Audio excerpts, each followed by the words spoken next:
প্রথম সৃষ্টি করলেন আরশে আযীম। কি সৃষ্টি করলেন? আরশ আল্লাহ রাব্বুল আলামিনের একটা এমন স্বতন্ত্র সম্মানিত একটা সৃষ্টি, যেটা সবচেয়ে বড় সৃষ্টি, এর চেয়ে বড় কোনো সৃষ্টি নাই। এমনকি কিয়ামতের মাঠে এই আরশের ছায়া আল্লাহ রাব্বুল আলামিন 7 শ্রেণীর মানুষের ছায়া। ওই 7 শ্রেণী সম্পর্কে আমরা অন্য হাদিসে পড়ে নিব, অনেকে হয়তো জানেন। সেখানে ন্যায়পরায়ণ শাসক থাকবেন, তারপরে যুবক থাকবেন, যুবক শ্রেণী কাটিয়ে দিয়েছে। সুবহানাল্লাহ। যে নারী একজন যুবককে আহ্বান করেছে খারাপ কাজের জন্য, কিন্তু যুবক বলেছে যে আমি রাজি না, আমি আল্লাহকে ভয় করি, সেই যুবকও আরশের ছায়া ছায়া পাবে ইনশাআল্লাহ। তারপরে সেই দুই ভাই বা ব্যক্তি যারা একে অপরকে আল্লাহর জন্য মহব্বত করে, তারাও আরশের ছায়া ছায়া পাবে। এমন ব্যক্তি যে গোপনে দান করে, মানে ডান হাত দিয়ে কি দান করছে বাম হাত জানে না, তারাও আরশের ছায়া ছায়া পাবে। এমন ব্যক্তি যে অন্ধকারে বা একাকী আল্লাহ পাককে স্মরণ করে এবং চোখ দিয়ে দরকার করে পানি পড়তে থাকে, এই ব্যক্তির আরশের ছায়া ছায়া পাবে। এরকম প্রায় 7 শ্রেণীর মানুষ আরশের ছায়া ছায়া পাবে। আরশ সৃষ্টি করার পরে আরশটা ছিল পানির উপরে। কোথায় ছিল? পানির উপরে। সূরা হুদের মধ্যে আছে। আমি শুধু রেফারেন্সগুলো আপনাদেরকে সূরা নাম্বার বলে দিব, বাট বাসায় গিয়ে আপনারা পড়বেন। প্রত্যেকটা আয়াত কিন্তু এখানে ধরে বলার সময় নেই আমার কাছে। তো আরশটা ছিল পানির উপরে।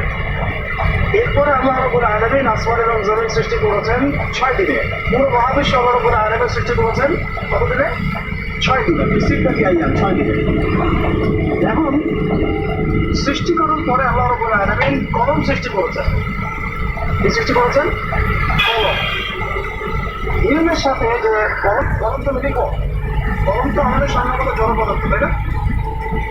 হ্যাঁ, তো আল্লাহ পাক বলছেন কলমকে তুমি লিখো। কলম কথা বলছে, ইমাদা একটু যা হবে সব লিখে থাকো। এরপর আল্লাহ রাব্বুল আলামিন লাউহে মাহফুজের মধ্যে একদম from the very beginning to the last day of judgment প্রত্যেকটা কথা লাউহে মাহফুজে লেখা আছে। এমনকি আপনার কার সাথে বিয়ে হবে সেটাও, কয়টা বাচ্চাকে ধরবে সেটাও। এখন আসতে দেওয়ার দরকার নাই, নিজেকে যা আছে আসতে চলবে। বিজ্ঞানে তো থাকে, আসবে না? আসবে চলো। তো এই জন্য মোমিন থেকে বলা হয়েছে তোমরা কখনো হতাশ হবে না, কারণ তাকদীর লেখা হয়ে গেছে, হতাশার কোনো কারণ নাই। একটা প্রবণতা আমরা সমাজে দেখছি, আত্মহত্যা। ইয়াং জেনারেশনকে আমরা নসিহত করবো যে ভুলেও নিজের জীবনকে বিসর্জন দিতে যাবেন না।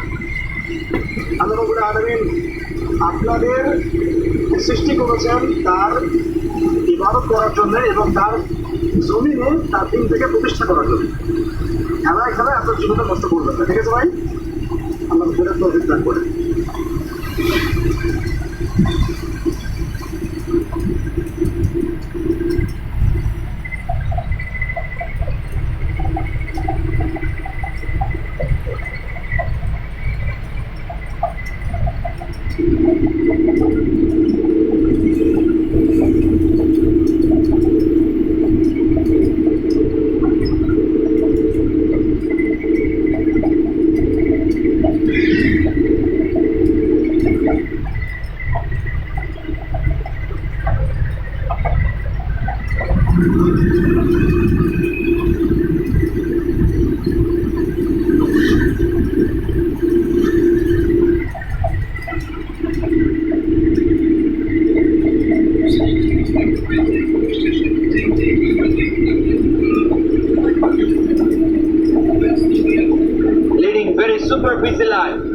খুব ব্যস্ত আমরা, কোরআন পড়ার সময় নাই। প্রতিদিন যেন একটু তালাওয়াত করি, রাজি আছেন তো দেবিদারের ভাইরা? প্রতিদিন একটু একটু তালাওয়াত করা যাবে। আরেকটা কথা সব জায়গায় আমি বলি, মাতৃভাষায় এই কোরআনটাকে আপনাদের জানতে হবে। You have to know the Holy Quran, the messages of the Holy Quran in your own mother tongue, in your own language, আপনার নিজ ভাষায়। আমাদের ভাষা কি? কথা বলেন বাংলা।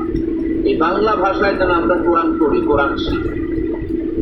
কোরআন আল্লাহ কি জানাতে চাইলেন, কি শিখাতে চাইলেন, বাংলা ভাষায় যেন আমরা এটা শিখি, আত্মস্থ করার চেষ্টা করি।